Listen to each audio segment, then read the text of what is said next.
किताबे हयात से ज़ुबूर 43। ए खुदा, मेरा इंसाफ कर और नापाक कौम के मुकाबले में मेरी वकालत कर।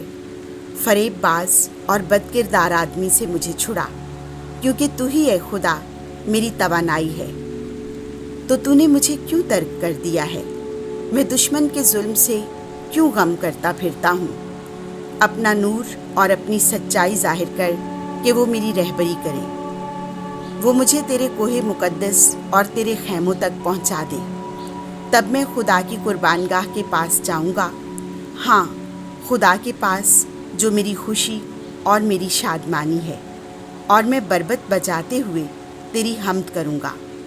ए खुदा, ए मेरे खुदा, ए मेरी जान, तू क्यों दिलगीर हुई है और मुझ में क्यों आह मारती है?